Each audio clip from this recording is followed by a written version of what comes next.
তো মা বিভিন্ন কথা বলল,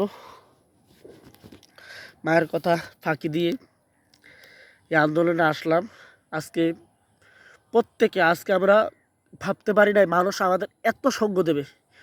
আজকে মহিলা, পুরুষ, ছাত্ররা, যুবকরা প্রত্যেকে আমাদের সাথে আন্দোলনে অংশগ্রহণ করে, এবং আজকে আমরা যে সাহস করতে পারি নাই আজ সে সাহস করছে। আজকে থানাগুলোকে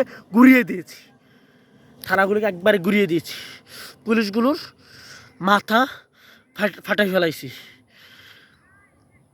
ইটের কণা ইটাইয়া পুলিশগুলারে একবারে জনমের শিক্ষা দিয়ে দিছি। আজ প্রত্যেকটা পুলিশ থানার পিছন দিয়ে পালাইয়া গেছে। আজকে আমাদের এই বিজয়, যখন আমরা ঢাকা থেকে খবর পেলাম যে শেখ হাসিনা ভাগিয়ে গেছে, ক্ষমতা শেষ, সেনাবাহিনী ক্ষমতা নিচ্ছে, বা অনেকের মতে তত্ত্বাবধায়ক সরকার আসবে, যেহেতু আমরা জানি তত্ত্বাবধায়ক সরকার, শেখ হাসিনা এটা তত্ত্বাবধায়ক সরকারের যেই প্রক্রিয়াটা সেটা বন্ধ করে দিয়ে গেছে। তো শেখ হাসিনা সেটা বন্ধ করে দেওয়ার পরে তত্ত্বাবধায়ক সরকার হবে কিনা জানি না, কিন্তু আজকে আমরা স্বাধীনতা দেখিনি। আজকে 2024 সালের 5 আগস্টের স্বাধীনতা আমরা দেখেছি রক্ত ভেজা ভাইয়ের লাশ, আমরা দেখেছি হাত কাটা ভাইয়ের লাশ। আজকে আমরা স্বাধীনতা পেয়েছি, আজকে আমরা জাতীয় স্বাধীনতা পেয়েছি। কিন্তু সবচেয়ে বড় কষ্ট লাগতেছে যেটা, আমাদের গ্রামগঞ্জে যে সকল লোকেরা আওয়ামী লীগ সরকারের দালালি করত, তাদের পাচারত, আজকে তারাই সকল ক্রেডিট নিয়ে যাচ্ছে। আজকে তারাই মিষ্টি কিনতেছে, মিষ্টি বিতরণ করতেছে, আজকে তারাই মিষ্টি খালি করে দিচ্ছে। দুঃখ লাগে যারা এই সরকারের মেরুদণ্ড হিসাবে কাজ করেছে, সরকারের ক্ষমতা থাকতে তার সাহায্য করেছে, তারাই আজকে সরকারের বিরুদ্ধে চলে যাচ্ছে, এবং মনে হচ্ছে যেন তারাই সকল কাজ করেছে, তারাই ময়দানে ছিল, তারাই রাস্তায় ছিল। কিন্তু আমার রিকোয়েস্ট, এই স্বাধীনতাকে আমরা স্বাধীনতা করার চেয়ে স্বাধীনতা রক্ষা করা বড়ই কঠিন। আমাদের স্বাধীনতা আমরা চাই না আমাদের তরুণদের স্বাধীনতা শেষ হয়ে যাক, সেটা ধ্বংস হয়ে যাক। আমরা চাই না নিষিদ্ধ জঙ্গি সন্ত্রাসী আওয়ামী লীগ পার্টির সদস্যরা তাদের নাম, তাদের চরিত্র পাল্টিয়ে বাংলাদেশের বিএনপি, জামাত, হেফাজত, চরমনায় সহ আরও যত রাজনৈতিক দল আছে সেই সকল দলে যদি ঢুকে, তাহলে আমাদের স্বাধীনতার কোনো মূল্য নেই। এই স্বাধীনতা করার চেয়ে না করা বহুত ভালো ছিল। কেননা যখন আমার এখনও মনে আছে 29 তারিখ, জুলাইয়ের 29 তারিখ আমাদেরকে কিছু লোক বাধা দিয়েছিল। আজকে সে সকল লোকেরা ব্যানার নিয়ে, আন্দোলন মিছিল নিয়ে বেরিয়ে গেছে, তারা আজকে ময়দান কাঁপাচ্ছে, তারা আজকে ময়দানে রাজত্ব করতেছে।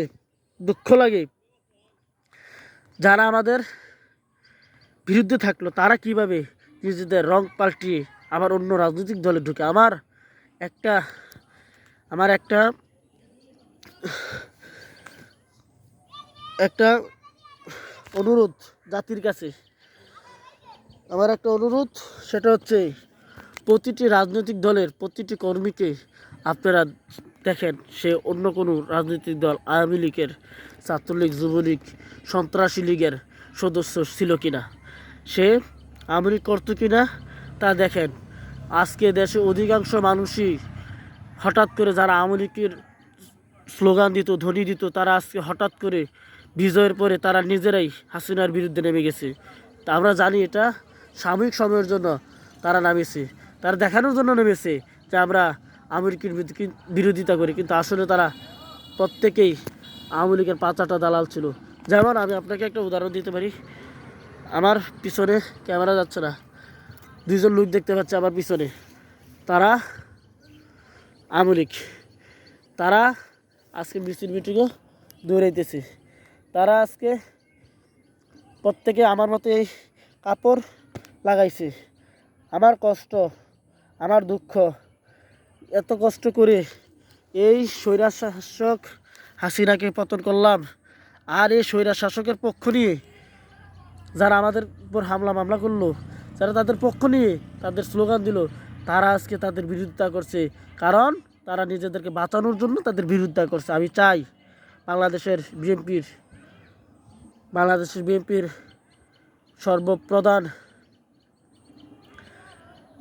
মির্জা ফখরুল ইসলাম আলমগীর,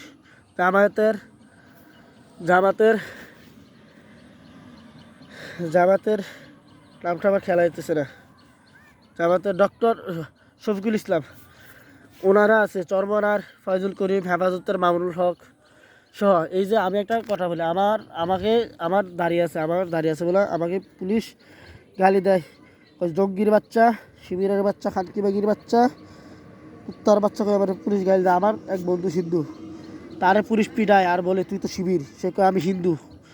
তো এরকম অবস্থা গেছে প্রথমের সময়গুলোতে। আমার প্রত্যেকটা রাজনৈতিক দলের কাছে আহ্বান, আপনারা দয়া করে কোনো আওয়ামী লীগের দালাল, আওয়ামী লীগের কর্মীদেরকে নিজেদের দলে অন্তর্ভুক্ত করিবেন না। যদি করেন, আমাদের এই রক্ত, আমাদের আবু সাহিদের রক্ত, আমাদের বোনগুলোর রক্ত, এই শহীদগুলোর রক্ত জমিনে বিথা যাবে।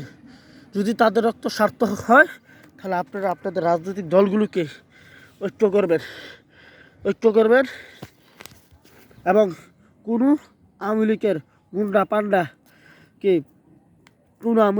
পান্ডাকে আপনাদের রাজনৈতিক দলগুলোতে ঢুকাবেন না, কোনো দালালগুলোকে ঢুকাবেন না। মনে রাখবেন, আওয়ামী লীগের দালালগুলোর চেয়ে সবচেয়ে খারাপ ছিল আওয়ামী লীগের সমর্থনকারী কিছু আওয়ামী লীগের পাঁচটা কুকুর। এই মুহূর্তে আমার আরও 2-3 ঘন্টা আগে আমরা যখন হাসিনা ভেগেছে বলে স্লোগান দিচ্ছি, তখনও এক মহিলা আমাদের সাথে রং করছে। আল্লাহ আমাদের জাতিকে হেফাজত করুক। আমার শরীরের অবস্থা খুবই খারাপ, প্রচুর হামি আসতেছে, প্রচুর ক্লান্ত লাগতেছে। বাড়িতে যাব, সকলে দোয়া করবেন আমাদের এই স্বাধীনতা আল্লাহ যেন কবুল করে এবং আমাদের এই জাতির কাছে একটা